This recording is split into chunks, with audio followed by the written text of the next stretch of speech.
अर्थ, उच्चारण या व्याकरण के अनुसार एक जैसे लगने वाले दो शब्दों में अंतर। अपनी हिंदी सुधारें।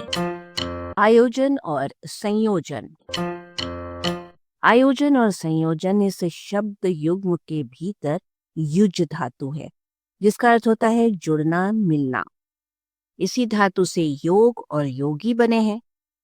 युक्त यानी मिला हुआ या सहित में भी यही धातु है।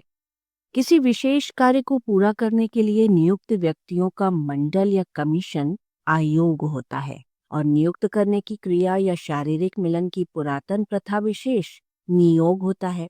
संयोग यानी मिलना या मिलन या अचानक जुड़ना। इनमें भी जुड़ने मिलने का अर्थ निहित है, और इन तीनों ही शब्दों में युज धातु शामिल है।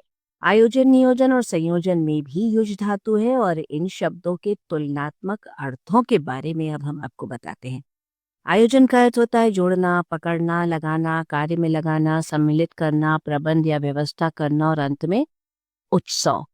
नियोजन के आयोजन से कुछ मिलते और कुछ अलग अर्थ इस प्रकार से हैं: किसी काम में लगाना, नियुक्त करना, संलग्न करना, नियत करना, जकड़ना।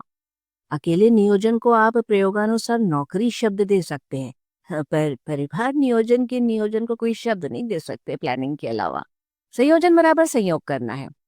इसके भी आयोजन नियोजन से कुछ मिलते हुए और कुछ भिन्न अर्थ हैं: प्रबंध या व्यवस्था करना, संलग्न करना, आकृतियों को ठीक जगह बैठाना, जोड़ने या मिलाने की क्रिया, एक साथ जोड़ना। इन शब्दों की निकटता संबंधित आयुक्त यानी कमिश्नर, नियुक्त यानी नियुक्ति प्राप्त, संयुक्त यानी संलग्न या जॉइंट की पारस्परिक दूरी जल्दी पकड़ में आ जाती है।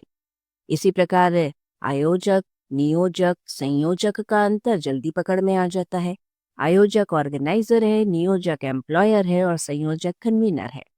इस प्रकार आयोजन सभाओं समारोहों की ओर, नियोजन नौकरियों सेवाओं की ओर, और संयोजन समितियों बैठकों की ओर झुका हुआ होता है। आलेख भाषाविद डॉक्टर रमेश चंद्र मेहरोत्रा, वाचक स्वर संज्ञा टंडन। arbareadio.com की प्रस्तुति।